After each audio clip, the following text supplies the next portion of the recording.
getaway car took us this far before she gave up the ghost. 8,000 feet and the stillness is complete. Still a full day from the coast. Give me a home where the buffalo roam and the dear girl sleeps till noon. And the nylon strings and the campfire sings, crackling neath the light of the moon. But we landed here by accident. Perhaps there's no such thing. Hear the silence miles away on the alpine air.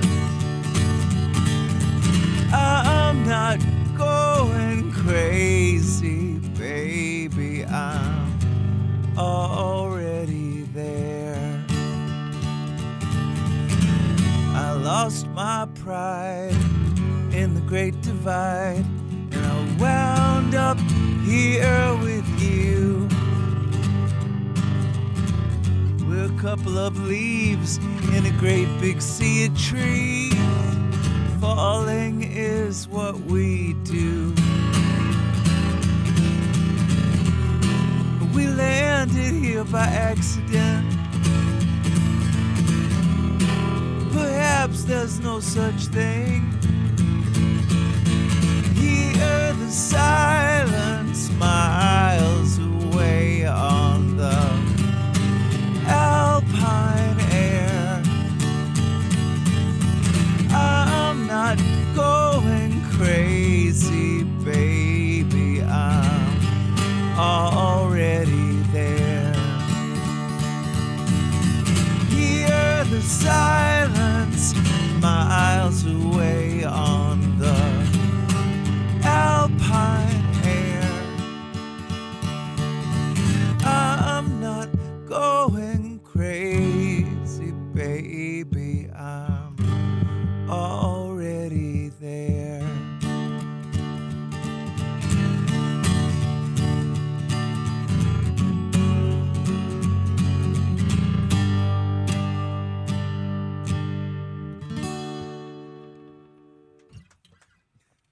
I love that. Wow, that's beautiful. Woo! Thank you so much. Rhett, wow. I honored, I'm the only audience member here. It's so cool. So cool. And what a beautiful guitar. You just told me you bought that way back.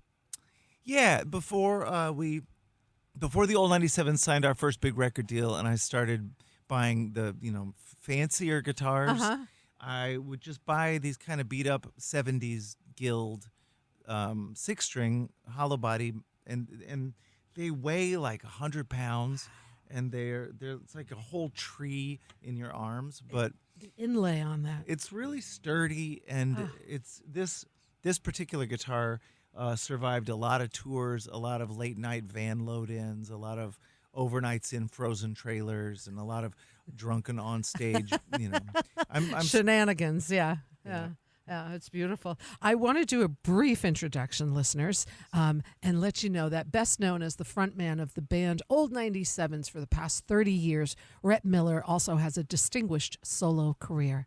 Rhett has also been published as a writer of both fiction and nonfiction. His latest solo release is titled Misfits, from which you just heard a tune, and the latest release from Old 97s is titled 12th. A warm welcome to officially welcome you to LocalMotion here on 91.3. I love delving deep into people's careers when they come on as guests, and there's a lot that I learned about you that's like super cool. You're from Texas. seventh generation From Texas, and your dad's grandfather My dad's dad. Your dad's dad. So your grandfather. Yes. Owned a professional NFL team, the last NFL team to go belly up, actually, which is a testament to his lack of business acumen. But But he was also a bit ahead of his time. You know, the Dallas Texans 1952 version. There was a later version of the Dallas Texans, but the 1952 version that Giles Miller, my grandfather, owned, had a couple of really great African American players that the Dallas community wasn't completely ready to embrace. The businessmen, like there was like the Dallas Businessmen Association, which was supposed to help him get the team off the ground. They fumbled a lot of things, and it wound up costing the team a lot. I mean, it's just bad karma when you look back on it. There's a great article that Sports Illustrated, ESPN ran a big deep dive, and then I wrote an article for Sports Illustrated, both of which can be easily Googled. But yeah, my Pop Miller, his heart was in the right place, but the team failed, and then they became the Baltimore Colts a year later. Yeah. But A for effort, man. Yeah, he put himself out there. Yeah, absolutely. You're one of three. You're the oldest of three. I am. Yeah. And interesting. So you lived in Highland Park, and you went to an elementary school, and fourth grade. You obviously have seen interviews about what happened to you in fourth grade with your ear. Yeah, I had a mysterious inner ear imbalance that put me in the hospital for 3 months. Wow. Yeah, it was weird. It was not great, but it probably helped me to become who I am. I certainly fell in love with music. I was alone in the hospital a lot as a little kid.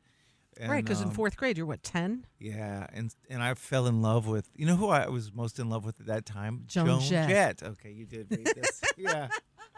But a lot of people don't know that, so I like to do my homework. But tell me, so you had a little radio, transistor radio? Or Yep. Yeah. I had cassettes, and I had Joan Jett. I really loved Bad Reputation. The I Love Rock and Roll had come out by then. But it was that first solo record of hers that got me. She's just the snarling punk. And then I listened to a late night live radio show that she did, and she covered on that show Rebel Rebel by David Bowie, which then started my great lifelong love of David Bowie, who also lived in the Hudson Valley yes, for he a did. while. Yeah, definitely. I believe Amon still has the place. So, yeah. Wow, what a way to find music, right? Here you are sick. So this obviously all healed. You're living a normal life, but that's a long time. Yeah, it's to be in the hospital at 10 years old.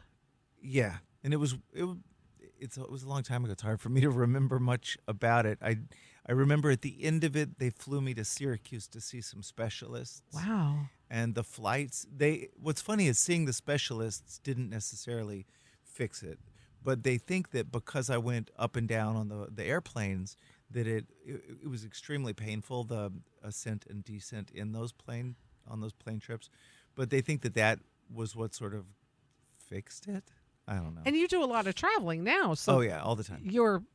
And I have really good hearing, like weirdly good hearing, considering that I've been in front of amps and a drummer. Our drummer in the old 97s is a really loud drummer, and my drummer in my solo band's Angela.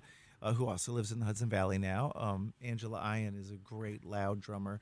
And I shouldn't be able to hear as well as I do. I wish I did. In fact, I wish I didn't hear quite as well as I do sometimes. That could be a problem sometimes. That's so funny.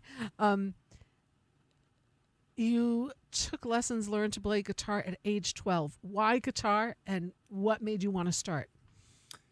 The music that I was in love with was weird. It was a hodgepodge. It was the rock and roll I was discovering, but it was also the folk music my parents were into, which was like the Kingston Trio, which is very square, right. There's really not much music that's more square than the Kingston Trio Lawrence was. Welk, perhaps. Okay, you're right. That is a whole other level.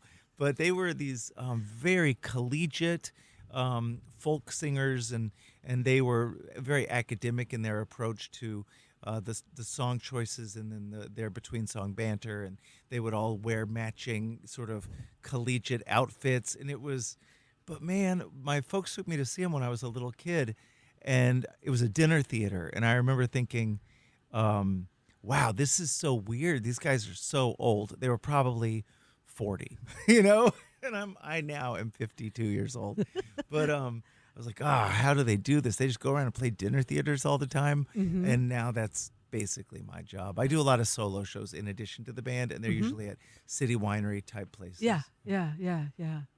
So funny how that works. So you picked up the guitar, acoustic, electric.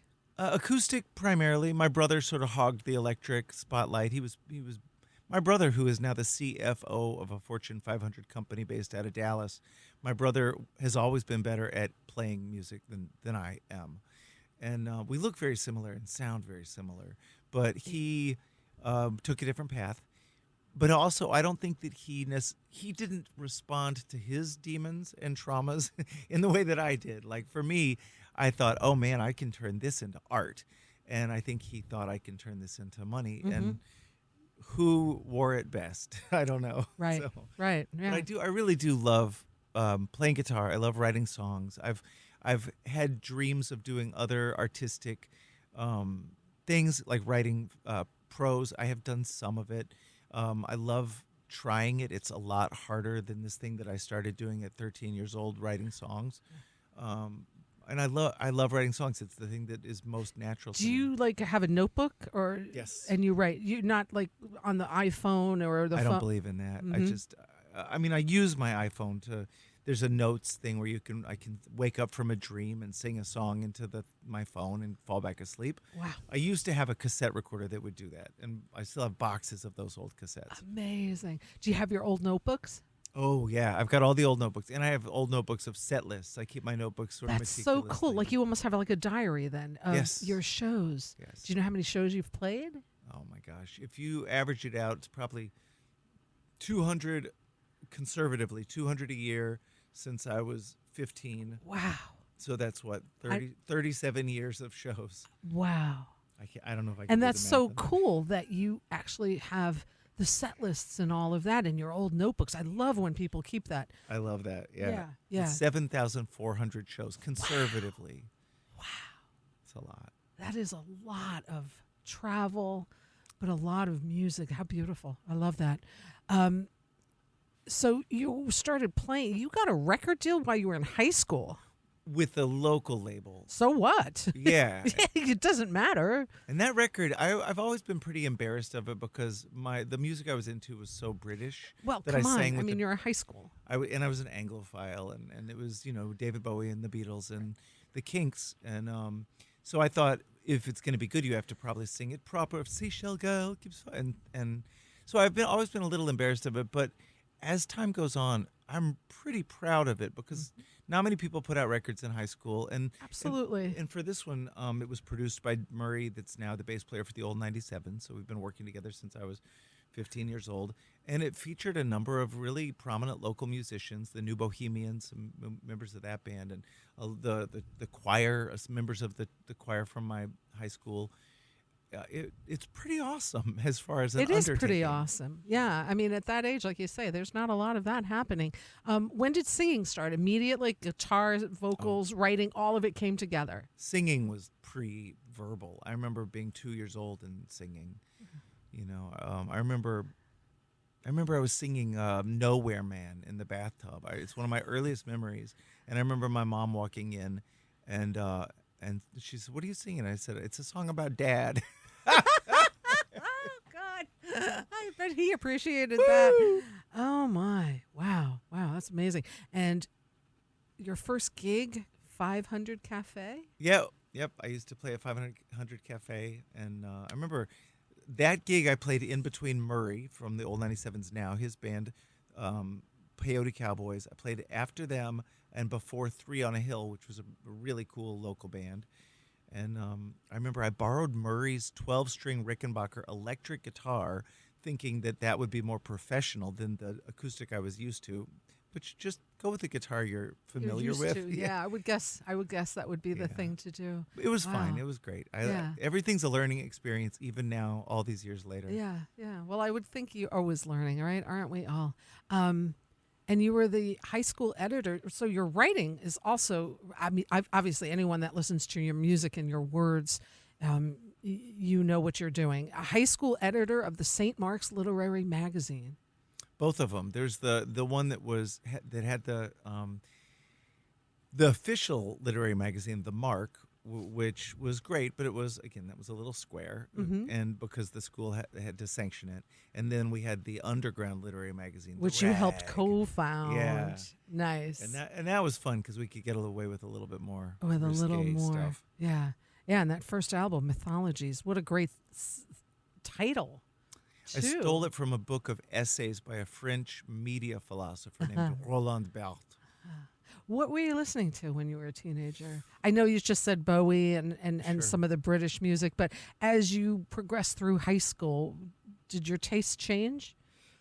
I've never been encyclopedic. I've always been a little bit like a skipping stone, and I'll land on stuff and I'll know a little bit about a lot of different things pretty randomly. So, and I've always depended on my friends. Like Murray, for instance, has always been a great source of introducing me to music. He was the one, because growing up in Texas, seventh generation Texan, but also being an Anglophile, as previously mentioned, and a bit of a little pretentious, reading a lot of poetry and literature. I was really hyper aware of the redneck thing, and I really didn't want to be a part of that because. So that was there then too. Oh yeah. Yeah. Yeah.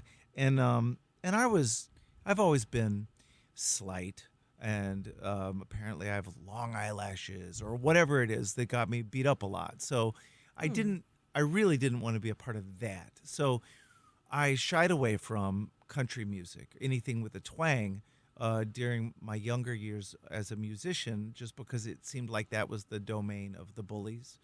And it took Murray, who was like a psychedelic pioneer. Where did you meet Mary? Murray was his girlfriend and my girlfriend. I was dating a girl a couple of years older who also played guitar, and she was friends with Murray's girlfriend. They were both named Jenny. And Easy to remember. Yeah. And so our Jennies introduced us to each other, and Murray recorded my first demos, and he was older. I learned a lot. He lived in a house with his bandmates, and I learned all the bad stuff and the good stuff from them as a 15, 16, 17-year-old kid.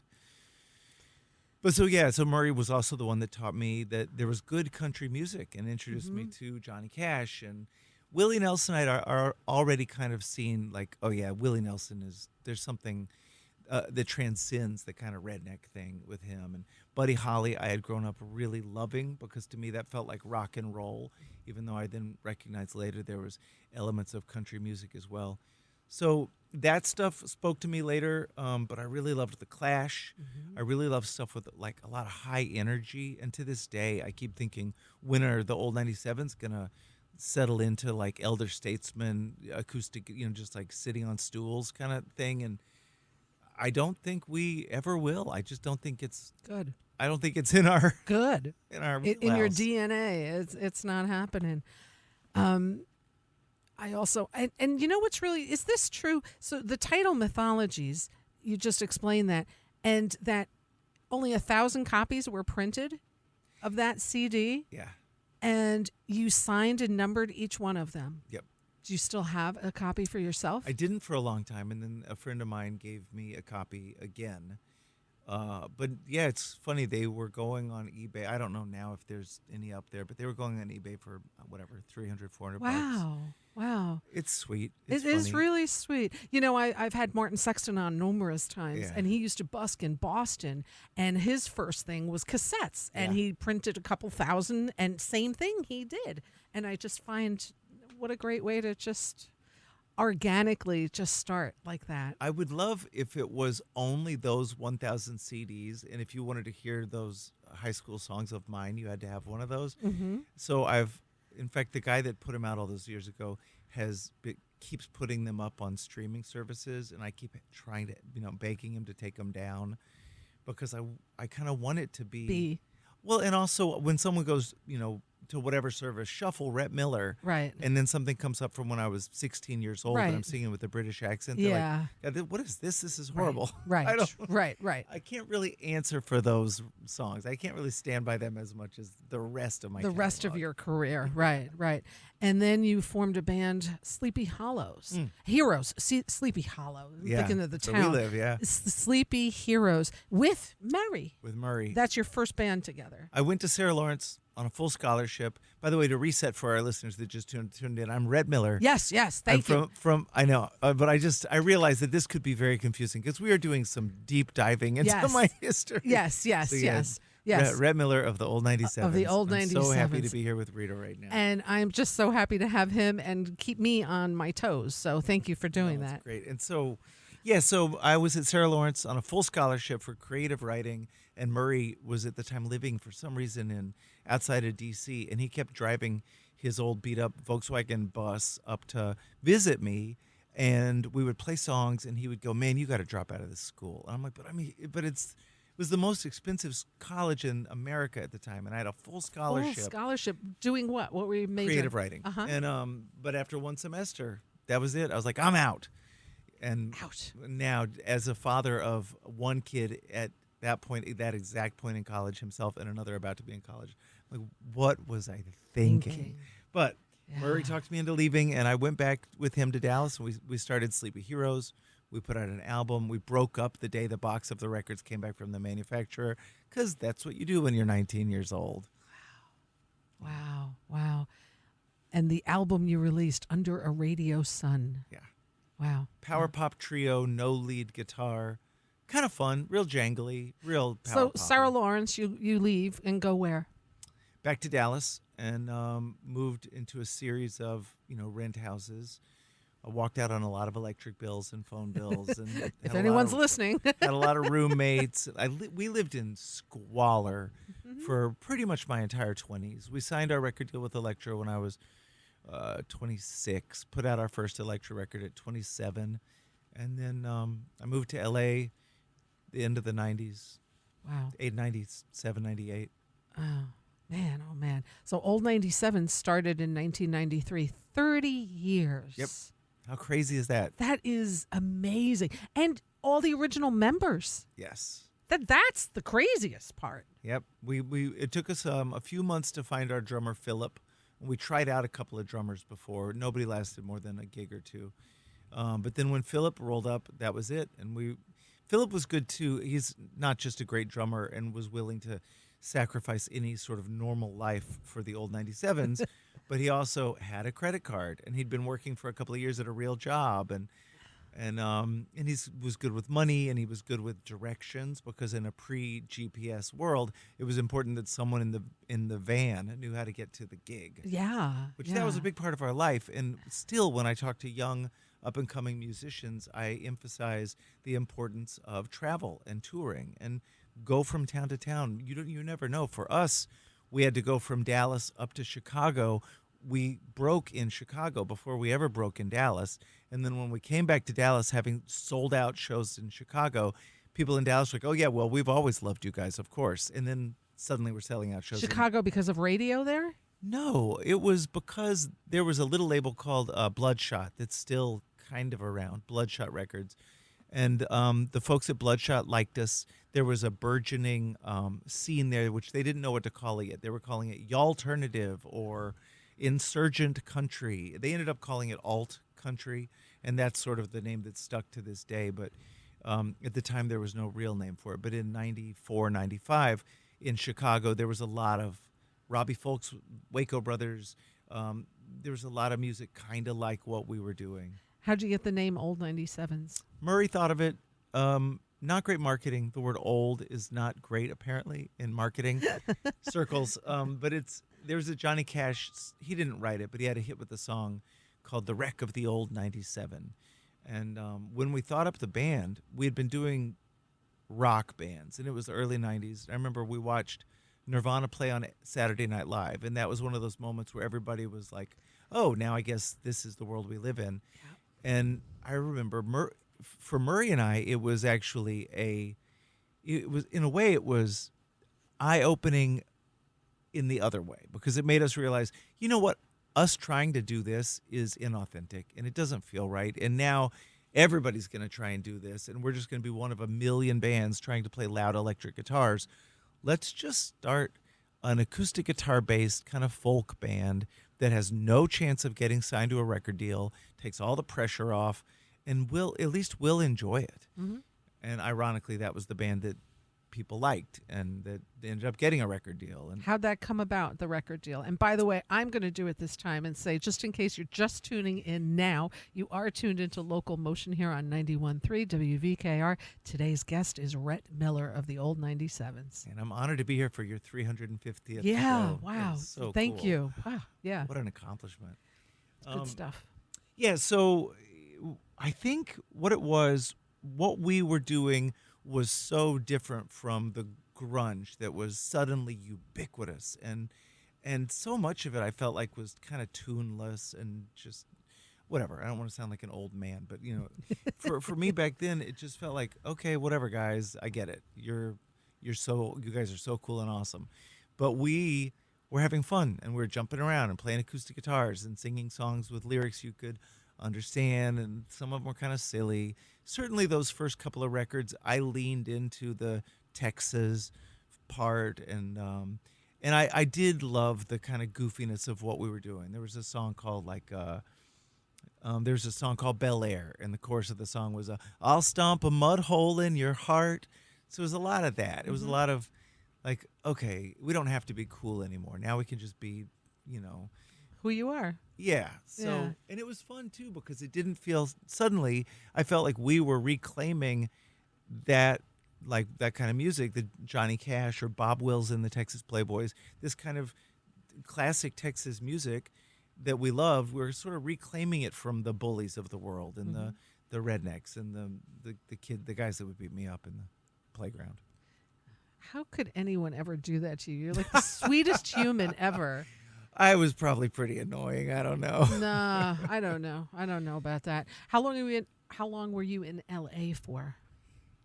Followed a girl out there in 97. Wait, you followed or she followed? She was already there. Oh. She was from Dallas, and she was working in the film industry out there, and we met up when I was doing a gig and reconnected.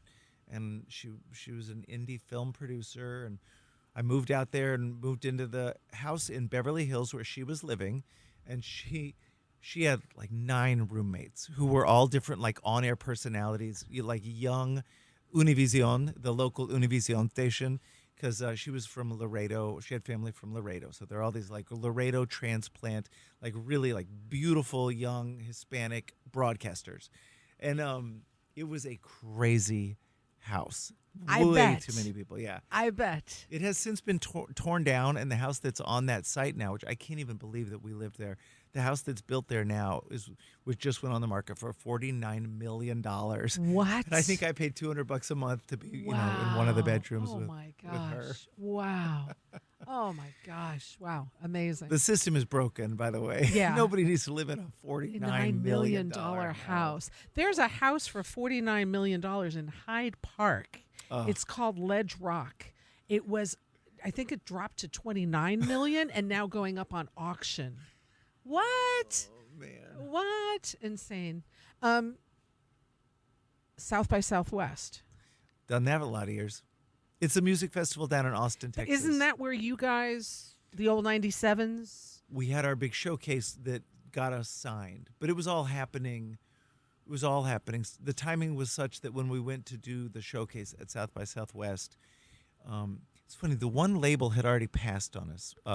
Was the label out of Seattle, Washington, the famous like punk rock label, not Slash. I can't remember. They signed the Pernice brothers rather than us. Mm-hmm. And I remember as I was walking past the line that was like around the block, 3 times around the block, and I was walking into that showcase at South by the guy that owned that label flagged me down. Hey, you think you can help me get in? I'm like, you just passed on my band. Right. But right. it was. But didn't it turn into like a bidding war? It did. There was 15 record labels trying to get our services back when the old model of the music industry was still happening, and it makes sense that model would have collapsed because it was so silly. Mm-hmm. But silly how? Well, they 15 record labels spent however many tens of thousands of dollars each trying to wine and dine the old 97s. So what did they do with you? How do they wine and? They would fly us out. I remember Geffen Records flew us out to L.A., to wine and dine us and take us up into the offices, which was its own weird experience. And then in the midst of all that, Elektra Records, with whom we later signed, sent a limousine to our hotel on the sly in between Geffen meetings to take us out to a Dodger game. And once we got there, they took us down onto the field to meet all the players. What? And yeah, it was insane. And then the dinners. And I remember we would all like eat this fancy dinner, and then we would order like a to-go dinner to take home for later. And then they would let us all raid their CD closets, and we would take just boxes of CDs back to Dallas from these trips to New York and LA. And then we would all go. We would have a race to see who could go to the CD store and resell them. Because even though we were being wined and dined, we were still penniless. Right, And so we're right. like, I've got an AC/DC box set. They're like, well, your guitar player was just here, and we bought his AC/DC box set, so Wow. we're good. And what made you sign with Elektra? Tom DeSavia was the A&R guy that we connected with best. And it was lucky because a number of the A&R people that were trying to sign us during those months went on, wound up, being fired within, a month or two of us having signed to Elektra. We just got a good vibe from them. And the Pixies were on Elektra at the time, which to this day, the Pixies are still one of my favorite bands. The history at Elektra Records is great. Seymour Stein, who was Sire and Elektra. Seymour Stein is a famous old school A&R guy. Really loved him. But in the end, it was kind of a crapshoot. There was one A&R guy we really connected with, and that felt good. Spoon, our fellow band from Texas, signed not long after us to Elektra and had a really bad experience and wound up making a whole album called The Agony of Lafitte, based on Ron Lafitte, who was one of the A&R guys there. Wow. They had a terrible experience. I remember feeling bad because I had vouched for Elektra Records during the whole thing, and I had to go tell Britt from Spoon, I'm really sorry. I thought, it would go better for y'all, but it didn't. It didn't. And your first release, Too Far to Care. Which we recorded most of in El Paso, but then we came and finished the overdubs and mixing here in West Hurley, just south of Woodstock, in old Dreamland Recording Studios, which is still there. Jerry Murata. Yep, Jerry's running it. Yeah. It's great. I've worked with Jerry. I love Jerry. Yeah, yeah. But I've now made, I think, 3 records there over the years. Have you really? Yeah, we went back and made a record called Drag It Up, which I saw on your guys' CD wall. And then I made a solo record there called The Dreamer. Yeah. I did a track for a Leonard Cole tribute album there. I've done a lot of work at Dreamland over the years. Great studio. So in between you touring everywhere with Old 97s and you guys, getting your name out there, you also have this bustling solo career. You released The Instigator on Elektra. How did that work by you doing that solo without Old 97s? Like, how does that work? Well, it was tricky because at that time there was such a perception that if a lead singer of a band was to go off and make a solo record, it was a death knell for the band, which, Frank Black Francis, Charles Thompson, he went off from the Pixies and made solo records and refused to play Pixie songs at his shows. You had the Replacements situation, and Paul Westerberg was making Paul Westerberg records now, and everybody was mad about that. We were right on the heels of the 80s, where there was this punk rock ethos, where everybody was always mad about something. I remember there was a band, the Del Fuegos, did a commercial for a beer company, and everybody suddenly hated the Del Fuegos because they sold out. It was so easy to get people freaked out that you were going to sell out or do something horrible. And so when I went off to make solo records, which was necessitated for me by my bandmates turning down so many songs. I had all these great songs, and they're like, I don't like that song. And so I said, guys, if I was to make a solo record, would that be cool with you? I'll make a solo record. We'll go and make a 97s record. I'll run all the songs by you first. I'll give you first dibs. And to this day, that's pretty much how it works. Wow. And then I did it, and I made a solo record. There would have been a problem if one of those songs had backed into being a radio hit. I think it might have been a trickier thing, but thank God I didn't get saddled with a radio hit. No one ever prays for that. Ugh. Usually it's the other way around, But you know what? And sorry to interrupt, but No. it's true. I think you want a radio hit, and then you have friends that have a radio hit, and they spend the rest of their lives on nostalgia tours, Uh-huh. having to play their radio hit, Yeah. and no one ever wanting anything new from them. And Right. everything new they put out, they're like, yeah, fine. Right. Just get through that so I can yeah, listen to the older play the hit. stuff. Yeah. So you've released how many solo I know, right? I Too like many. how many? Like I a think dozen or something? Old Or- 97s have released a dozen studio albums, and then I've released 8 studio solo albums. We just got through this horrible pandemic. I mean, COVID's still here. Let's not, say it's not. But we're we're here in person, right? Mm-hmm. Everyone I talk to about the past 2 years, they've either been super creative or they've been super depressed and haven't been able to write. How was that for you those past few years? I had to fight through the abject fear of losing everything because, contrary to popular belief, there's very little class in the music industry for performing musicians. I've been able to somehow occupy a slot in that weird sort of middle class musician, and I feel very lucky to have that. But I haven't ever been great about making a giant savings. And so when this hit and my gigs all got canceled, I got very scared. And that fear did not translate into wanting to go write a bunch of songs. But thankfully for me, it did translate into necessity being the mother of invention, a sort of reinvention of how I did things. And I was doing 4 shows a week from my basement office on a streaming platform, an online thing where people would pay what you want, and some people paid 5 cents, and some people paid a lot of money to come see me play from my basement. So that year 2020 wound up being in some ways my best year because I was Isn't that something? cranking out gigs like Yeah. a madman, Yeah. feverishly trying to make up for lost income. Any live stream that I saw, because I go see live music weekly. It's between doing this and seeing live music, it's my therapy. It just is. And when all that stopped for all of us, I felt so bad because the venues, the artists, everybody, the arts were the hardest ones hit, the last to open.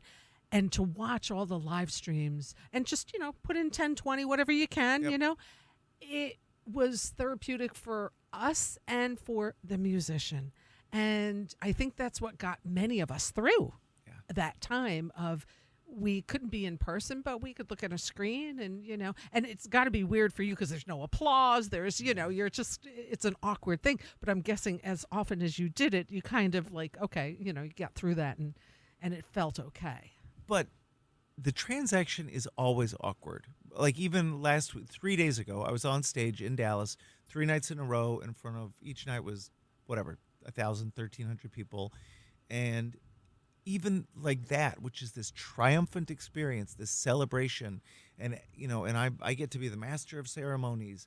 That's its own mind warp, because you're like, oh my God, they're all looking at me. If I have a meltdown, this could all go very poorly. It's just, and You still get nervous. yeah, in a way.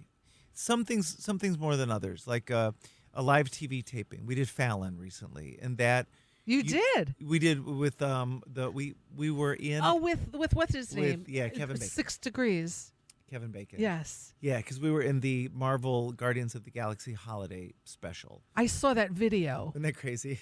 Oh my gosh, listeners! We're talking to Rhett Miller. Tell us about the video because people can check it out on YouTube. It's awesome. Yeah, you could even just go to Disney Plus and watch the Guardians of the Galaxy holiday special. It opens with my character Beezer Mikatakalock in full alien makeup, which took 3 hours every morning to apply, a giant latex head. Oh my God!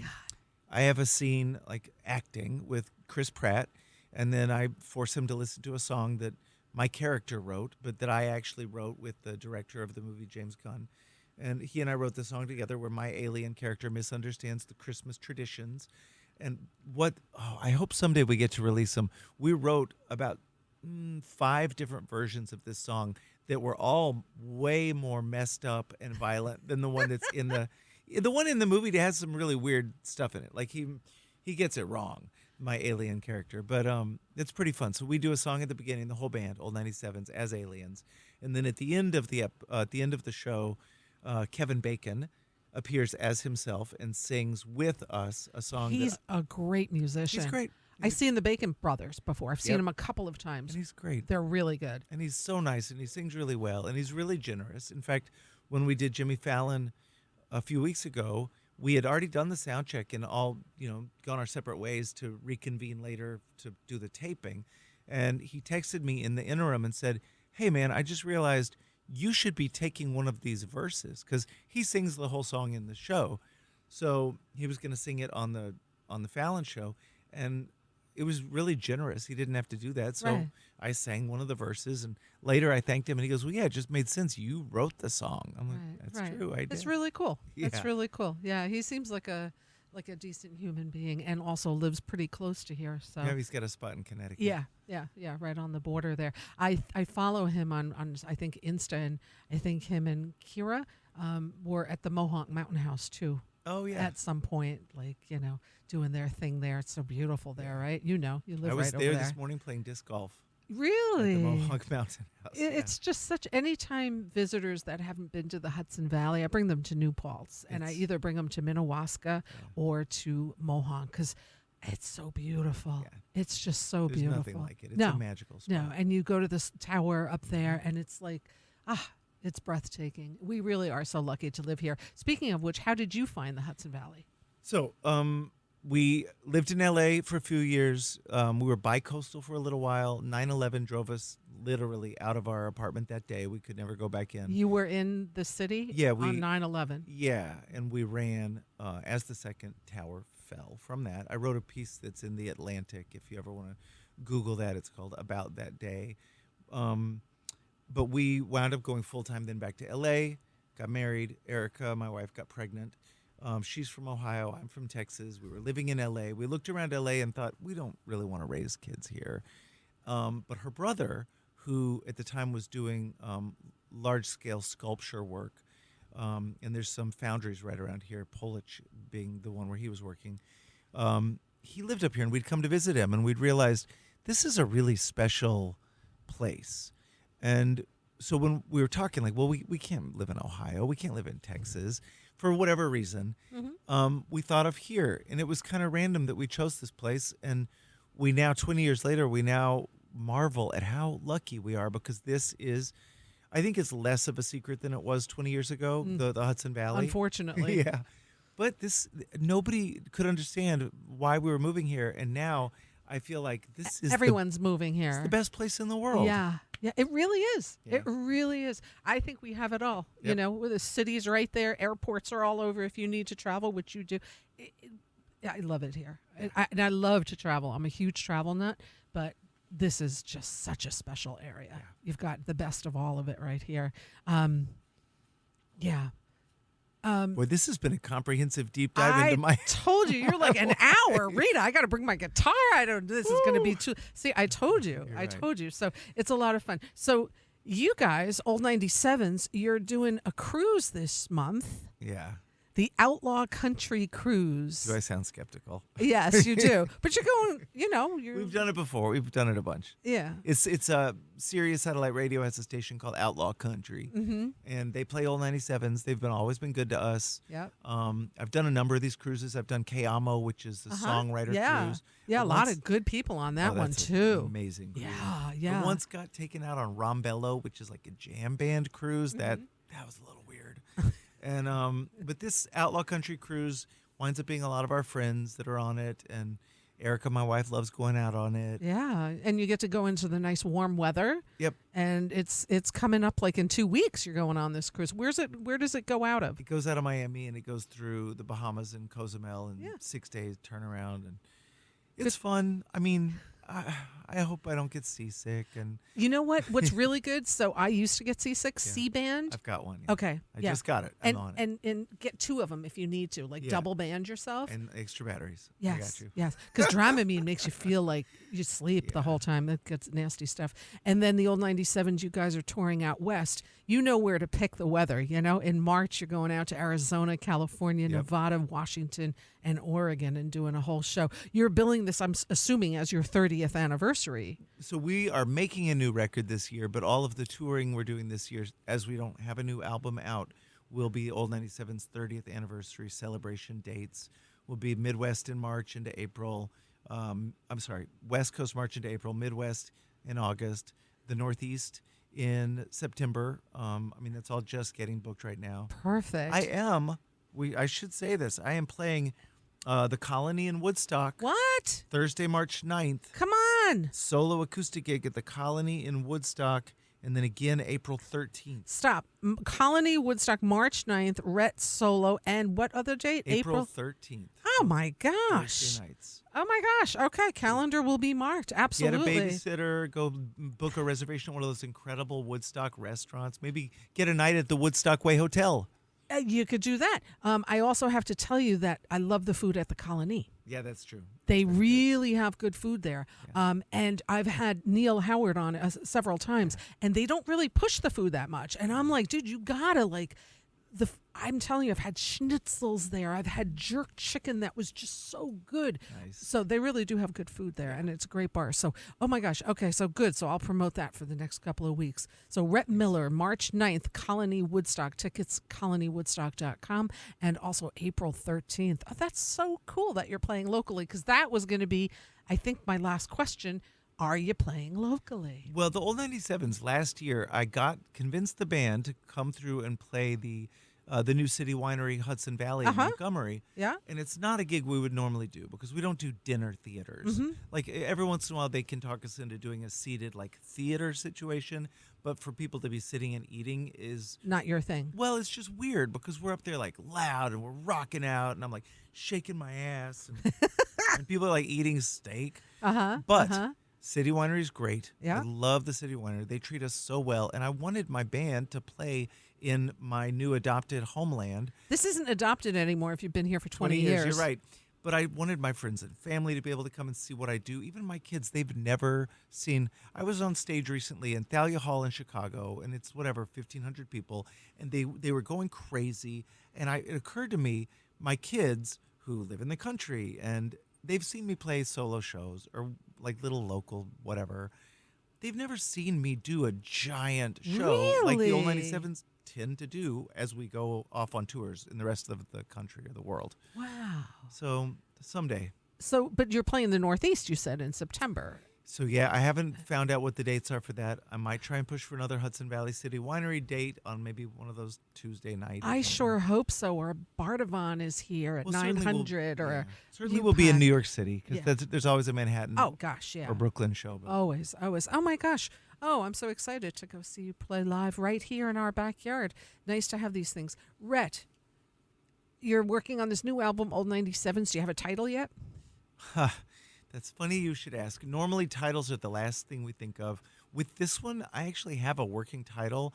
I don't know if it's bad luck for me to share it. It's up to you. But- No pressure. No pressure. Maybe I'll keep it a secret. Yeah, but keep it's it a weird that secret. it's just funny you ask because it's weird that I have it in my brain. 100% it will change. 100%.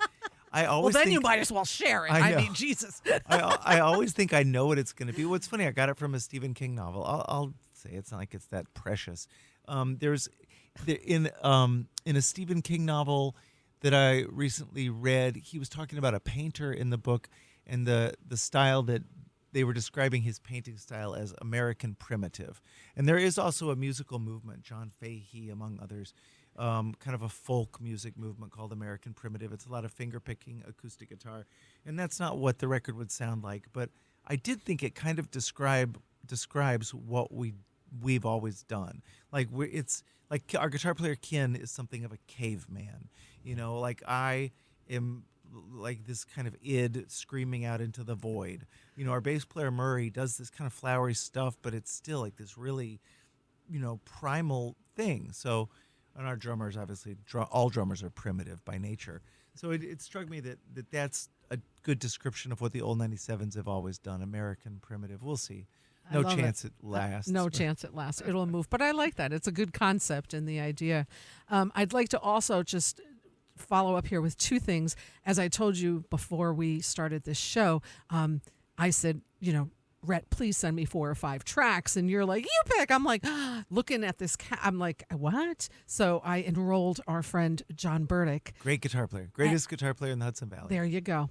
And we're not going to play all of them now, but because I've got some time, we're going to play a couple. So I want to tell you which ones he picked out because I will not take credit for this.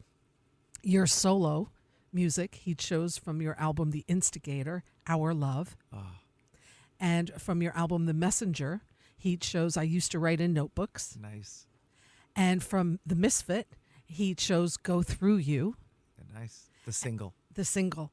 And that's what he said. He said, like, I think that's the single. So, and from Old 97's Too Far to Care, Barrier Reef. That's classical 97. There's a handful of songs we have to play every night. Barrier Reef, really only a couple. Is one Barrier of Reef them. is one of them. And then Fight Songs, Jagged. Yep, the opening track. And from the latest 12th, Belmont. Belmont Hotel. Oh, that's so sweet. See, that's the outlier. That's kind of an acoustic song. That's a very sweet song. It's about anyway. I won't tell you what it's about. He's got great choice in music. I mean, look at John, right? I mean, he's amazing. So yeah. So when you told me, I like quickly messaged him. I'm like, I need your help. He's like, absolutely. So So thank you, John Burdick, for picking this out. And I'm going to ask you, out of the ones I just mentioned, which one would you like me to play first? You know, you might as well play Our Love because it's the opening track from my first solo record, and it features a guitar solo, which on the album is performed by John Bryan, the producer, who's brilliant. But it's so fun because it's an incredibly challenging guitar solo, and to get to hear John Burdick, because he plays with me, and I've got Rhett Miller and the All-Stars, my local band that plays Mohonk a lot, or sometimes around. You played this other nice new place over in there, Gardner. What's it called? That nice new Yard Owl? Is that what we it did? The Yard Owl's a little brewery that we played at. It was a beautiful resort that's out there. Oh, Auberge. That was me solo acoustic. Yeah. But yeah. Yeah. But the Wildflower Farms, that's that's a great little place. Yeah, I gotta go check that out. And it's open to the public. Yes. Like in the way that Mohonk isn't. If you want to go to Mohonk, you have to. But if you can go to Wildflower Farms, just have a drink. Yeah. And they don't. I don't know if they advertise it a lot, but locals, I recommend any locals. This is a really incredible high-end resort, and you can just roll up, have one cocktail, look at all the beautiful stuff they've got there, and leave. Hang out. Yeah, why not? Have dinner too. It's great. It sounds like it is. It's within a mile of my house. Oh, how lucky you are! I guess. Yeah. I want to leave us, and in order to do my homework when I have guests, I listen to a lot of old interviews. I read a little bit, but I listen to old interviews. This one, I think I briefly told you, looked like you were 10 years old in it, but I was struck by some of your words, and I'm going to quote you if I may. It's on YouTube. This comes from 2012. And you say, quote, Rhett Miller says, quote, I keep doing this and doing this. Nobody's asking me to stop. And there's a body of work that if I ever get in a dark mood, and like most songwriters I know can get in a dark mood, I can go back and look at this discography and remember making all these records and the people I worked with. I feel proud of it. I know I haven't wasted my life. I know I'm not curing cancer or building rockets or I'm not saving the world, but I think there's some nobility in creating music and giving it to the world. I know I'm giving something of myself to the world. There's got to be some path to heaven there. Unquote, Rhett Miller. Does that sound familiar? Oh, yes. That's so sweet. Thank you. Yeah, that was a really, it just struck me. I was like, wait a minute. I kept, going back and listening. I was like, I like this. I want to use these words. So they're your words. I didn't do anything but read them. So Rhett, it's a pure delight having you in person and having you here. I am going to come see you play. I can't wait. I'll talk about the shows on my upcoming shows here. And yeah, Colony Woodstock, March 9th. And Rhett Miller will be at Colony Woodstock, and then again April 13th. I mean, we're so lucky to have you here in the Hudson Valley. And Old 97s, hey, if you want to go do a cruise in a couple of weeks, the Outlaw Country Cruise. And then we look forward to hopefully having you here in the Northeast in the fall with a new album. And Rita, can I say in honor of your 350th show that all that stuff I said about writing songs is a gift to the world? What you're doing is also a gift because you're bringing music to people, you're connecting people, and that's what it's all about, I feel like. That's the meaning of life. Thank you. It's, it's just love of music. And without songwriters like you and musicians like you, this world would be really boring. And I can't imagine life without the arts. And especially now in the times that we're living in, it just unites us. And that's the beautiful part. We can all sit in this arena and you can have your belief. We don't care. There's no arguments. People are listening to music and it's uniting. So thank you for being that to us. And have fun out there. I can't wait to see you live. And thank you for your time. Yeah. And Rhett, we're going to play from The Instigator, Our Love. Thank you, sir. Thanks. 91.3 WVKR, Independent Radio, Poughkeepsie, New York. Richard Wagner's letters to his lover Matilda were a mess. He should have quit before he had written the address. They made love on the mezzanine. Her husband was his friend. Vienna in a fugue state, working on a thing that when he finished it took almost 7 hours to sing. He still found time to write to her, his heart exploding words. Our love surpassed, our love so fast. Our love's all wrong, our love goes on and on. Our love became our love by name.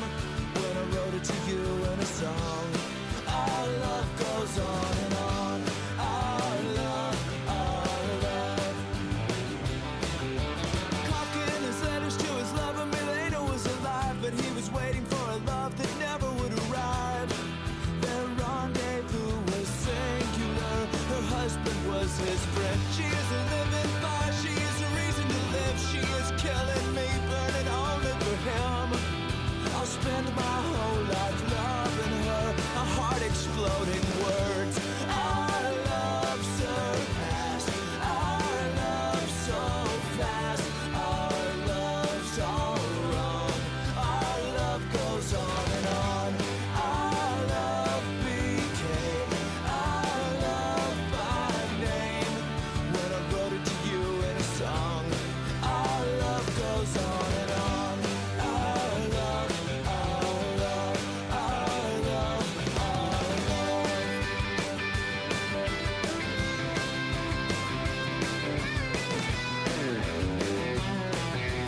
91.3 WVKR Independent Radio, Poughkeepsie, New York. A huge thank you, huge thank you to Rhett Miller of the Old 97s for being my guest during the 4 o'clock hour. That was really a lot of fun. We just heard a track from the Old 97s, Barrier Reef, and that's from their album Too Far to Care. We also heard an album, a track from Rhett's solo album, The Instigator, called Our Love. And a huge thank you also to John Burdick, who curated these tracks for me and for Rhett, and a lot of fun. If you missed, and you're just tuning in now and you missed the interview with Rhett Miller, I'll be uploading it tonight on the LocalMotion on 91.3 WVKR YouTube channel, as well as turning it into a podcast. It'll become available on Spotify, Apple Music, and a bunch of other streaming platforms. Please be sure to subscribe to the channel and also perhaps follow on Facebook by the same name. And now, the funniest thing is spontaneity is one of life's greatest gifts. And today, right now, I'm going to have a guest with me who no intention on being on the show with me today, but my beautiful daughter, Caroline, is here with me. Hey. Hello. Hi. So she's here. She's taking care of me today. I had some back injury happen, and it's gotten really bad. We don't know what, though. We don't know We what. don't know what. It's like lower herniated disc kind of thing, which I had 12 years ago. And she actually worked from home today, and she took care of me. She drove me to the studio, and didn't want to miss the show. And Caroline's here with me now. So we're going to do this hour together, and it's the 350th episode of LocalMotion. Oh my God, that's cool. That's kind of cool. It is that kind of worked cool. out. It just kind of worked out. Selfishly, I guess. Yeah. Well, I mean, we really didn't plan on this. You were just sitting out there doing your work, and Rhett was leaving, and I'm like, hey, come on air. I mean, it's 5:07. Yeah, my 9 to 5 is done. I mean, and we should tell listeners that Caroline is also an accomplished violinist, and she just graduated college 2 months ago. Not even 2 months ago, just under 2 months ago. She graduated from you tell us. I graduated from Ithaca College, and now I'm back to my roots in the Hudson Valley. It's a beautiful thing. Yeah. And you're working at the Fisher Center. Yep, I work at the Fisher Center at Bard College. And it's a beautiful venue here in the Hudson Valley. The acoustics on there are not to be beaten anywhere, I'm telling you. And you graduated with quite a few degrees under your belt, and this is only your proud mom saying that. So she graduated because she doesn't like talking about it. She graduated with a degree in music performance, violin. She graduated with a degree in economics and a minor in art history. Did I get all that right? Yes. Okay. Yep. Good. All right. Now I'll stop gloating and saying how proud I am of you. But I appreciate it. Yeah. I appreciate it. No, it's good stuff. Good stuff. So what we do here, this is the second hour of LocalMotion. We're here every Wednesday from 4 to 6 p.m., bringing you music of the Hudson Valley. Every hour that I don't have a guest, I start off the hour by paying tribute to Tony Falco, who passed away October 28th of 2021. He left a lot of things, one of which was a really cool Spotify playlist, and there's a couple hundred tracks on there. So I pick one every single week, and I go in order, and that's how we'll start off the show. And let's take a listen to some music, and then Caroline and I will come back and we'll chat some more. And thanks everybody for tuning in. It's really great to have you here. You might recognize this song. This was on Tony's playlist. It's a Little Feat track. Let's take a listen right here, right now on 91.3.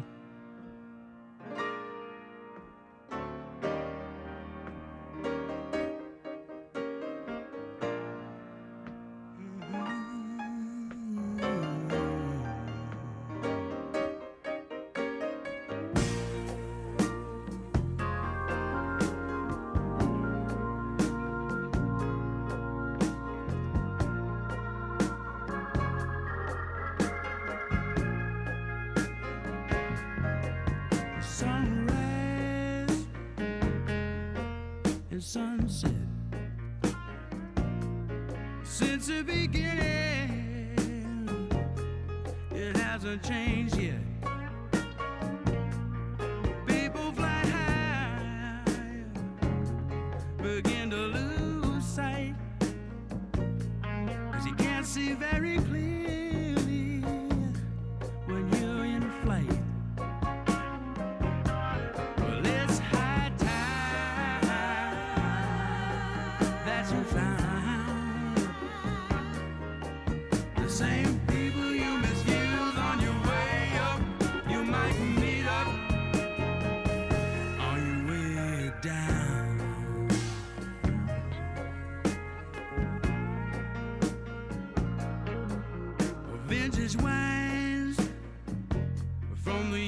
62.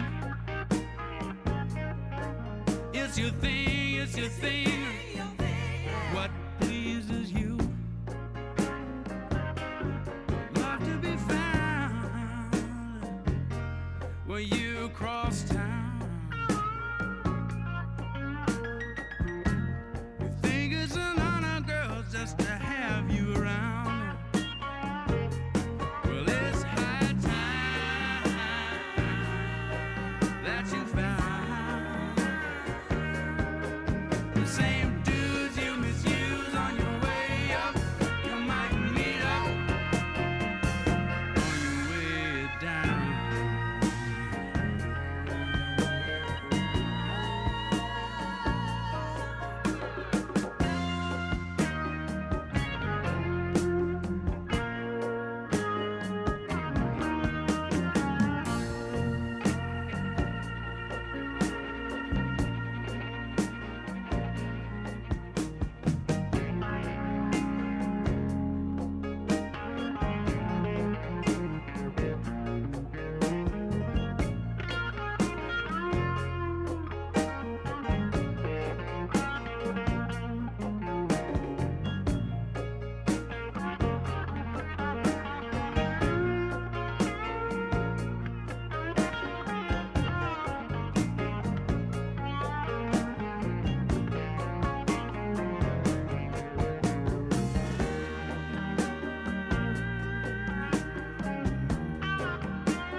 You think the sunrise was set for you, but the same sunrise is set and shine for poor folks too.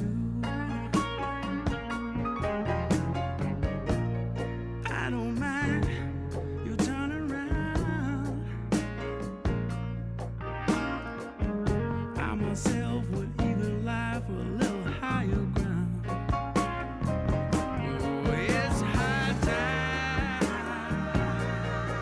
that you found the same people you walk on your way up. You might meet up on your way down.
Bonjour, vous êtes sur le répondeur de Mariam.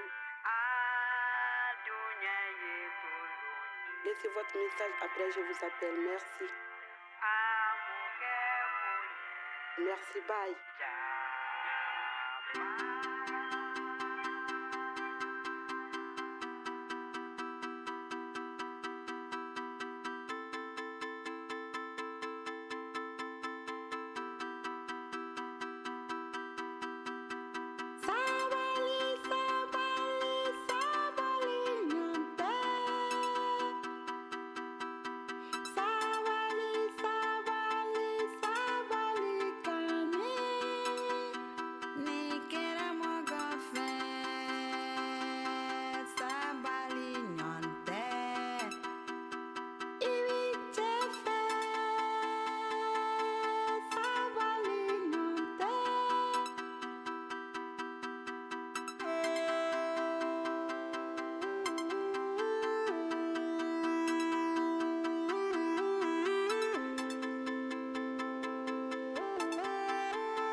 m'adresse à toi.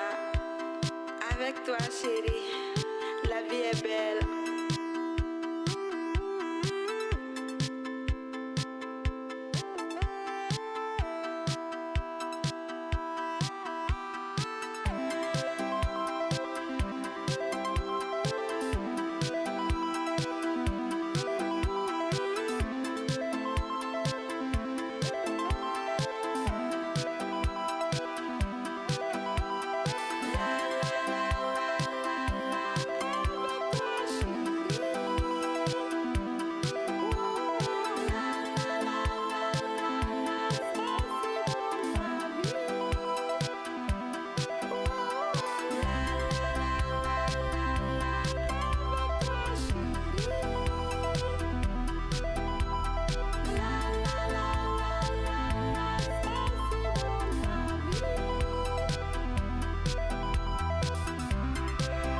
Chérie, je te fais un gros bisou.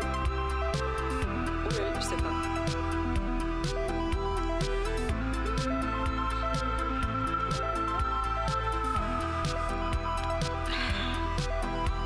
Chérie, je te fais un gros bisou. Je t'embrasse fort. Je te fais un gros bisou. Je t'embrasse fort.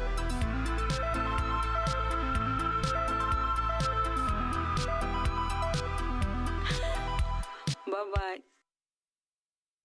91.3 WVKR Independent Radio, Poughkeepsie, New York. Amado and Miriam. The album Welcome to Mali, the track we just heard, Sabali. They will be performing March 24th at the Bardavon right here in beautiful downtown Poughkeepsie, bardavon.org. And what a special treat that is to have Amado and Miriam come here to the Hudson Valley. We also started this hour off by paying tribute to Tony Falco, the owner from the Falcon in Marlborough, who passed away on October 28th of 2021. He left this really cool Spotify playlist. I pick a track off of it every single week that we do the show, the hour that we don't have a guest. Today we heard Little Feat, the album Dixie Chicken, but it wasn't Dixie Chicken. It was called On Your Way Down by Little Feat, and that was for Tony Falco. And I have a surprise guest, totally not planned, Miss Caroline Ryan, who happens to be my daughter. Hello. Hello. We're on air together. She's joined me numerous times before over the years, and really kind of just cool. She's here helping me out a little bit today. And yeah, we just didn't even plan it. I was like, come on in the studio, and here we are. Right. Yes. Yeah. Now, speaking of Tony Falco, you worked there. That was your I first did. job at the Falcon. It was. Yeah. I was a host for them Yes. for Yeah. a couple of years. Yeah. On and off. And how old were you? Like 16? Oh, it was like, yeah, right when you can start working. Right. 15 or 6. I think 16. I Mhm. think 16. And you got exposed to some really cool music working there. Yeah. I mean, I also had gone there, like you had brought me since I was probably 12, like Yeah. 12 or 13. Yeah. So I was really familiar and had already built a pretty deep admiration for the place. Yeah. Yeah. Um, I'm looking forward to the Falcon opening back up. They've been on a winter break. They are reopening next week on Friday. The Falcon will open on the 17th of February with Balin, and on Saturday, February 18th, the great Alexis P. Suter Band. And Alexis is celebrating her birthday that day, so I'm going to guess very ooh, close that's gonna to. be good. It's going to be really good, and probably close to sold out, but you can certainly always give a call, or since they're closed now, go online live at thefalcon.com, because that's how we honor Tony. We keep the Falcon going by supporting the Falcon and going there. So we've got some more music to play here. This wonderful couple, Annalise and Ryan, will be performing at City Winery right here in the Hudson Valley in Montgomery, right by Newburgh. And it's funny because Rhett Miller, today's guest, was just talking about City Winery and how much he likes it there. And these guys are going to be playing there, doing a little Valentine's Day thing this Saturday, February 11th. Annalise and Ryan. I'll tell you more about that, but let's take a listen to them, and we'll follow that up by the great fiddler Bruce Molsky, who'll also be playing in the area this Yes. Friday night. Yeah, exactly. All right, you know Bruce Molsky. Heck yeah. Yeah, yeah, Yep. yeah. He's great. He is terrific. All right, let's take a listen to Annalise and Ryan here as soon as I can upload the music. 91.3. WVKR. Love that.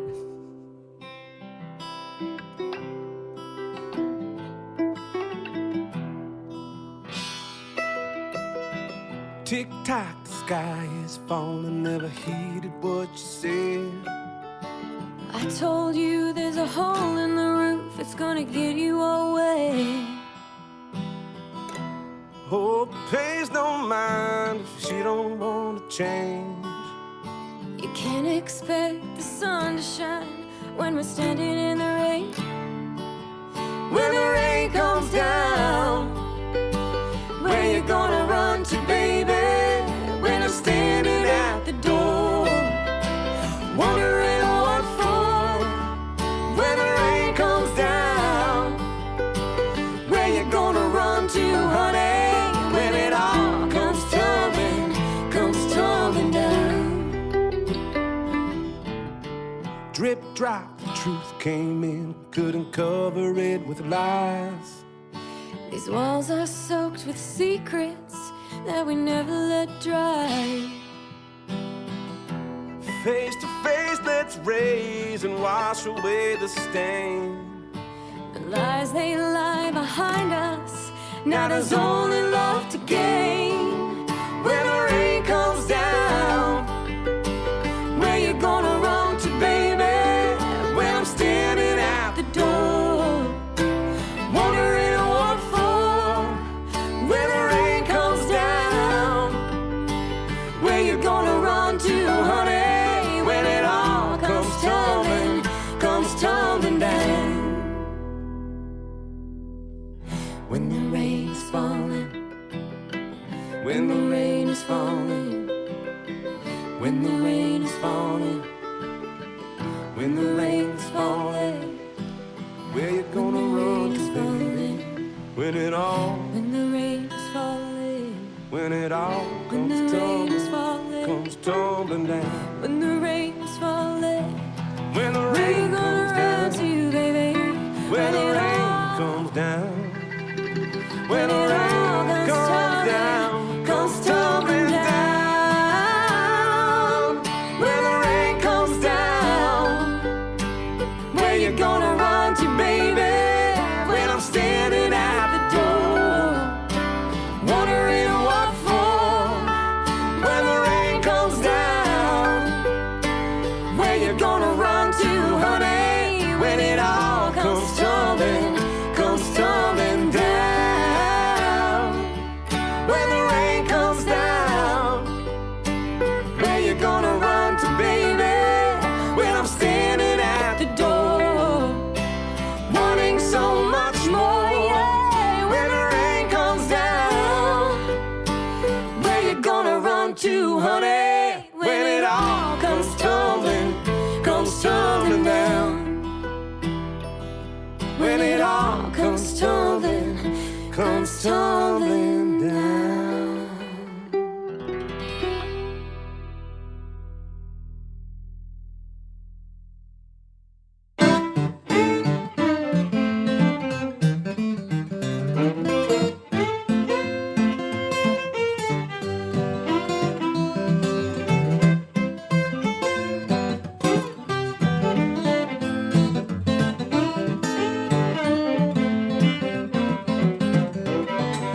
Bye bye, baby, baby, bye bye. Bye bye, little girl, bye bye. If I don't see you no more, God bless you everywhere you go. Bye bye, baby, baby, bye bye.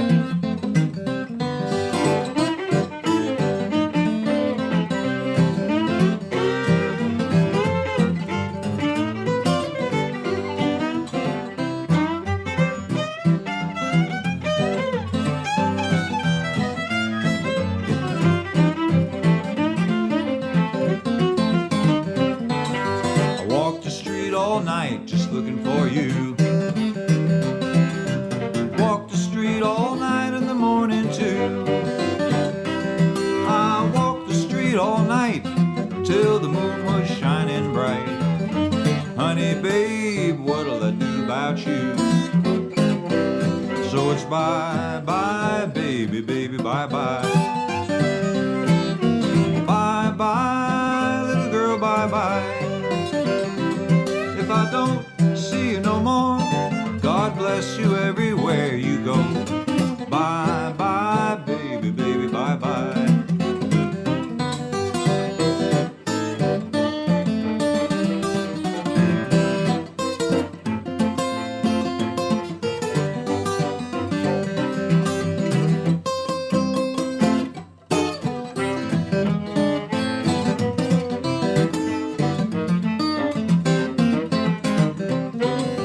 Bye, bye, baby, baby, bye, bye. Bye, bye, little girl, bye, bye. If I don't see you no more, God bless you everywhere you go. Bye, bye, baby, baby, bye, bye.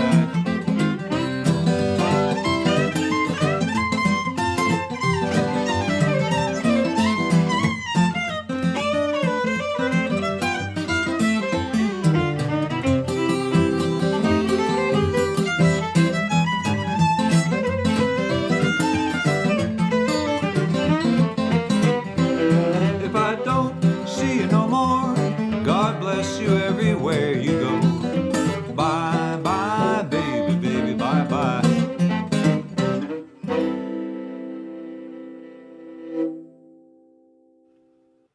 91.3 WVKR, Bruce Molsky. You know Bruce Molsky as being a world-renowned fiddler, violinist. This is Bruce Molsky playing guitar. Everywhere You Go is the name of the release, came out last year, and it's all him doing solo guitar work. We just heard the track called Bye Bye Baby Blues. Bruce Molsky is truly a world-renowned fiddler. I've had him on the show several times, and it's always an honor and a pleasure talking with him. You are lucky enough, if you have no plans Friday night, to go see him live in person in Beacon at Town Crier, the legendary Town Crier right on Main Street in Beacon. Bruce Molsky will be there this Friday night. Tickets available at towncrier.com, and that's town with an E, crier.com. Caroline, who's my guest today, my daughter, kind of spontaneously my guest, not any intention of it at all, is with me right now in studio. And you know Bruce Molsky. I do. Not personally, but Right. I know a lot of his work. I really love his stuff. Yeah. He's quite the mentor. Yeah, and, he's a great teacher too. Yeah, Is yeah. what I've heard at least. Yeah. Yeah. So Bruce Molsky, Friday night at Town Crier. We also heard Annalise and Ryan, their track called When the Rain. They'll be performing some love songs because we're getting into that week of Valentine's Day. This Saturday, Annalise and Ryan will be at City Winery, along with Drew Angus and Jeremy Schoenfeld. That's this Saturday, February 11th, City Winery in Montgomery. Info and tickets available at citywinery.com/Hudson Valley. Really easy to get to and a very, very cool venue. Annalise and Ryan. And by the way, they're going to be my guests here, I think sometime in April. We'll have them on the show. They'll also be releasing new music, which will premiere then as well. So always a pleasure having Annalise and Ryan on. Again, check them out this Saturday, the 11th at City Winery in Montgomery. Caroline, we were just talking about what we're going to have for dinner. Yeah. We've kind of got our dinner plans figured out. There's this really cool Chinese place here in the area. I can't mention names because we don't do that here on non-commercial stations, but it's a really good dinner. Yeah. And that's usually what I do on Wednesdays. It's her routine. And now It's- that I'm back for a little bit, I'm a part of the Rita Ryan meal prep cycle, which is like really awesome. It's so funny. Every Wednesday is like Chinese treat Yes. after the show. After the show. It's Yeah. great. It is great. It is great. And it's a really good place too. So it's all good. So yeah, Caroline's back she graduated college not last month. We can't say that anymore. In December. And she's home working at the Fisher Center at Bard. She's also a violinist. Caroline, you have a concert coming up this weekend. I do, actually, yeah. Yeah. The Northern Duchess Symphony is playing at the Marriott Pavilion. Which is on the Culinary Institute grounds. Yep, in Hyde Park. actually, if anyone's listening and is like a front-facing kind of frontline worker, we're offering $20 tickets to those people because it's like kind of a lot of the stuff we're playing, like we're playing the Superman suite, we're playing just a lot of like conventional, like Summon the Heroes is the title of the program. So a lot of like James Bond, you know. So it's for very first responders, is that what you're saying? You're not first responders, but just frontline workers. Like, you know, if you work in a grocery store too, like that's a great. frontline, Uh-huh. you know. Yeah.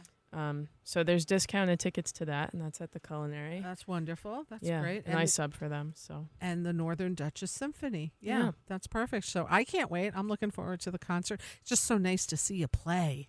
yeah, I I'm guess. used to seeing you in all these college concerts and things, and now that you've graduated, it's nice that you're No, doing it's that. weird not like having something every week. Yeah, yeah. Well, hopefully that will change, and you'll get a little more work. We'll see. Yeah. I don't know about every single week. No, not every but- week. Well, you're working, working too. But yeah, no. but to just, it's good to play again, it's good to play again. It's a lovely thing. especially so. here. Yeah, yeah, and you're in the beautiful Hudson Valley, and this area is so culturally rich. You'll find people to play with and to, have all of that. So, I want to play new music by an incredible visual artist and musician, Sarah Phim. She's from Woodstock area. She has released countless albums, really, and this one's called Celestial Strangers. It's an instrumental album. And I'm going to play a track from that now, right here, right now, on 91.3. WVKR. Yeah, girl.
91.3 WVKR Independent Radio, Poughkeepsie, New York. The track is called Strollin'. The artist is Ben Sverin. And Ben is going to be my guest next week here on Local Motion. Look forward to having Ben on air. And in the studio also, which is really cool. He's also going to be a first-time guest. So really looking forward to that.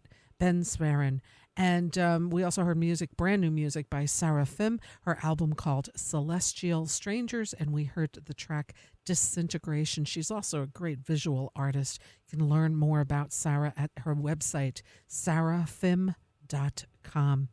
Caroline. I'm back. She's never back. left. Never left. My guest. In the hot seat. My spontaneous guest, Caroline, my daughter, here today.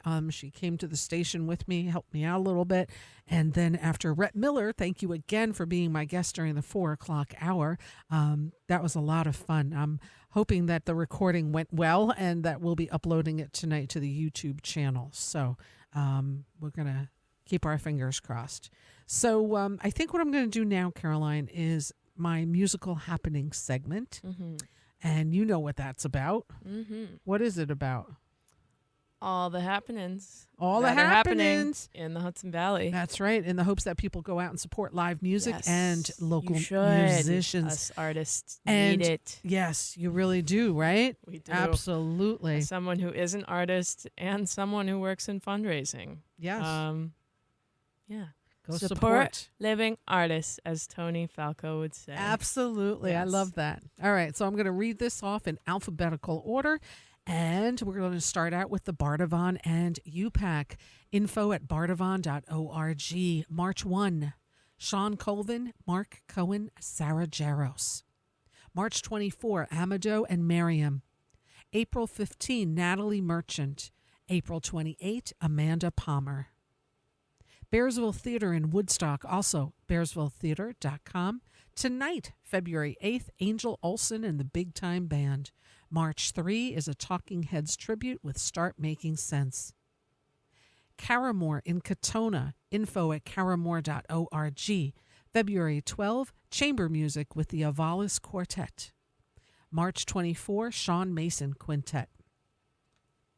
City Winery, Hudson Valley in Montgomery, also at info at citywinery.com. Tonight, Denny Lane. February 11th, Annalise and Ryan, Drew Angus, and Jeremy Schoenfeld. Colony in Woodstock, also colonywoodstock.com. They're closed for winter break and reopening this Sunday, February 12th with a Super Bowl watch party. Dogwood in Beacon, also dogwoodbeacon.com. Thursday, Young Matthew. Friday, Black Coffee Blues, and Saturday, Cosmo Kazi. The Falcon in Marlborough and live at thefalcon.com, closed for winter break, reopening next Friday the 17th with Balin and Saturday the 18th with Alexis P. Suter Band. Fisher Center at Bard College and info at fishercenter.bard.edu, February 11 and 12. The orchestra now. Howland Chamber Music Circle at Howland Cultural Center in Beacon. Info, howlandmusic.org, February 19, Drew Peterson. Jazz Forum in Tarrytown. Info at jazzforumarts.org. This Friday and Saturday, 2 shows each night. Jeremy Pelt Quartet. Jazzstock at the Senate Garage in Kingston. Info at jazzstock.com. Saturday, February 18, Ed Cherry, John D. Martino, and John Menegon. Levon Helm Studios in Woodstock and levonhelm.com. Tomorrow, Nefish Mountain. February 21, New Orleans great Glenn David Andrews celebrating Mardi Gras. February 24, Phil Cook. Just announced John Schofield and also a second show added for Josh Ritter. Info at levonhelm.com. Sugarloaf Performing Arts Center and info at sugarloafpacny.com. February 10, Frontier, the tribute band to Journey. The Stissing Center in Pine Plains and thestissingcenter.org. February 11, Jukebox Junkies. Tarrytown Music Hall in Tarrytown and at tarrytownmusichall.org. February 11, Mandy Patinkin. February 12th, Westchester Symphonic Winds. Town Crier in Beacon and towncrier.com. Every Thursday is an open mic. Friday on the Salon stage, Mike Burns. Friday on the main stage, Bruce Molsky. Saturday on the Salon stage, Jerry Lee. On the main stage, The Weaklings, music of the Beatles and more.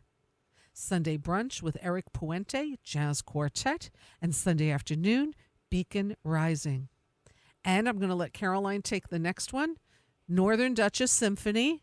At the Culinary Institute of America in Hyde Park, New York. On Saturday. Playing the music of? Oh my gosh, so many. We're the composers. We're playing like so many pieces. I mean, William Tell. That's great. Music of Spider-Man, music of Superman, music of James Bond. A couple other, like, you know, those like Star Wars-y, Star Trek, Marvel type sounding symphonic scores. That is so cool. And Yeah. that's happening this Saturday at the Culinary Institute. And Yep. you can kind of just go there and get your tickets there. So I am going to play, and I can't find the track right now, by an artist called... I can't find the track. Recastin'. I was going to play a track of hers because I already played it a couple of weeks ago, music by her, and now I can't for the life of me find the track. So Use your search bar. use my search bar. This is why we have youth with us. And let's see. And I still...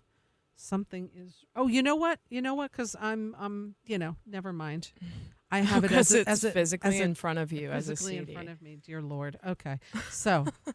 Phew, it's been a long day. What can I say? We're nearing the end of the show here. We're here till 6:00, and I'm going to play a track now as soon as the CD loads by Recastin', who's a Hudson Valley artist, and the website recastin.com. We're going to play a track, and let's start off with this right here, right now on 91.3 WVKR.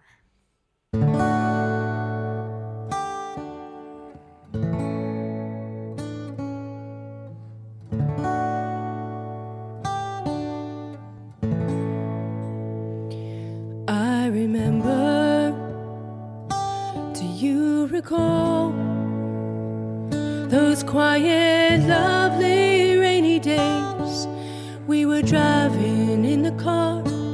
You remember, as I recall, how your fingers touched my face, drew a pathway to my heart. The pathway before me, I thought I knew, became a fast highway that's running me through. These are the days when I can't, but I should hold on to you. I remember, do you recall those quiet, lovely, rainy days? We were driving in the car. You remember, as I recall, how your fingers touched my face, drew a pathway to my heart. 'Cause I know we both changed,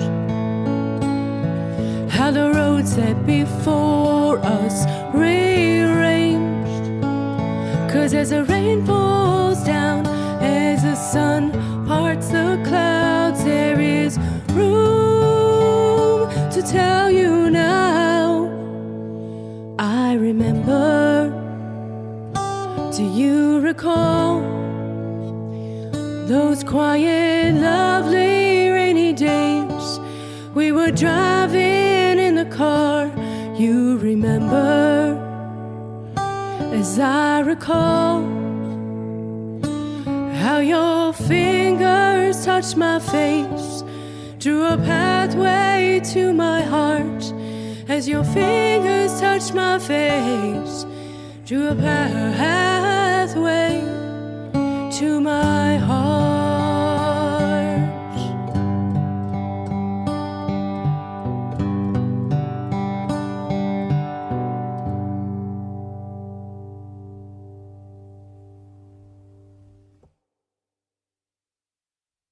91.3 WVKR Independent Radio, Poughkeepsie, New York. What a lovely voice, huh, Caroline? Oh, yeah. Yeah.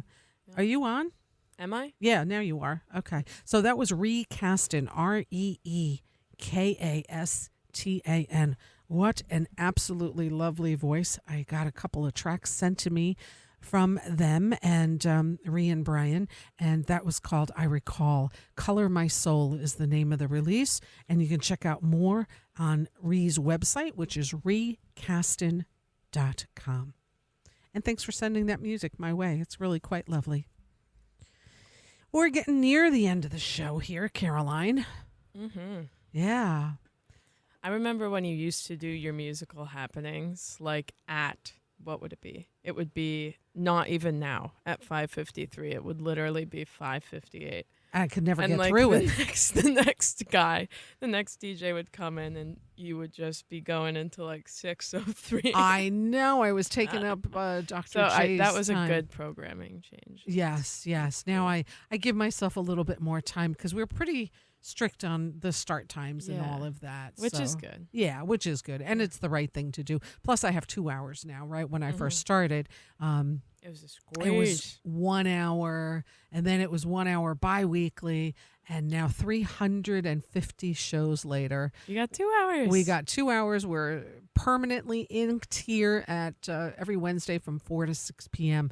And, thanks everybody for the support out there. It's 350. 350. Thank you. I don't know if my clapping sounds awful on air. Oh but my gosh, how could that sound awful? I don't know. on Turn your air? volume down or something. I don't. Well, listen, it's really cool doing this show. It's an honor to be here every week. It's an honor to talk with the guests that I have every single week. Yeah. And there's no end in sight. You're going to be I have big plans for 400. Oh no. Well, that's Big like a year plans, away. people. So we got Mark your calendars. Probably 60 weeks away, but yeah, at least. I have my ideas a brewing. Oh, that's awesome. You can slide into my DMs if you have any. Yeah, and this is what you'd like to Caroline hear. Ryan. You can follow her Yep. music page on Instagram as well as Caroline Ryan on Instagram. She's a violinist and also works at the Fisher Center at Bard College, doing all kinds of wonderful things up there. And so it's just so cool to have you here today. We did not plan this. I feel like I'm always a spontaneous guest. Yes. You know? Well, I think one or two times we There was like one time where like I don't know. Like nobody else was coming on, so you were like, okay, you should or come I on. actually booked You you should one time too. Did you? Yeah. I don't remember that. I remember that. It was like right before you were Okay. going back to college, Okay. some August or something, I that see. I actually made you like an official guest. Because Okay. you are a musician, and that's what this I- show is all I know. about. I was gonna joke. When am I gonna be good enough? Yeah. When No, am I no, good you're good enough. enough? No. You're good enough. I'm just kidding. So, yeah, no, it's good stuff. So I just, again, want to say thank you to today's guest, Yes. Rhett Miller of the Old 97s. We're going to be lucky enough to have him perform right here in the Hudson Valley on March 9th and on April 13th. Both of those dates will be in Woodstock at Colony. Tickets available at colonywoodstock.com. And if, hey, you feel like taking a cruise with the Old 97s, they're going to be doing that too. You can visit their website, old97s.com. But it was truly a pleasure and an honor having Rhett on the show today. And we'll be back next week with guest Ben Sverin. In 2 weeks, the first guests ever on this show were Larry and Teresa, and they're going to be making their 10th appearance because they always come on in about 2 weeks. In 3 weeks, you and I won't be here because we're going away. And then we have Danny Melnick.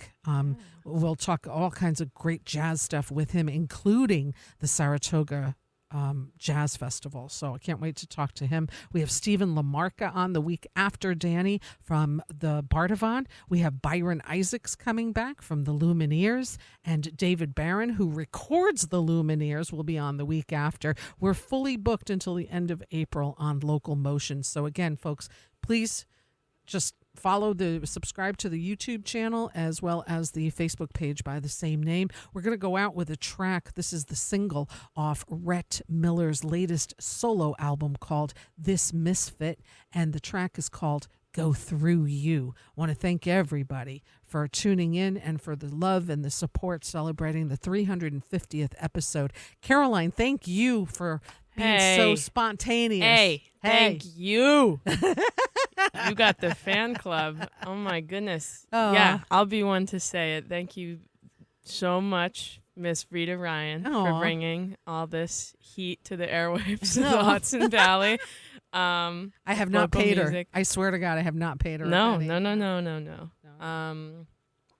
Yeah, you are so appreciated by so many. But speaking of me, like, making fun of you for running over with time, yes. I have to shut up because we're going to. Yes, we're going to right now. So we're going to play 2 minutes of this Rhett Miller song. And thank you for the spontaneity. And you're welcome back here anytime, and you know that. So I love you. And I love you. And every 350. Today's the 350. All right. I'll see you all next week. Until then, I wish you all peace.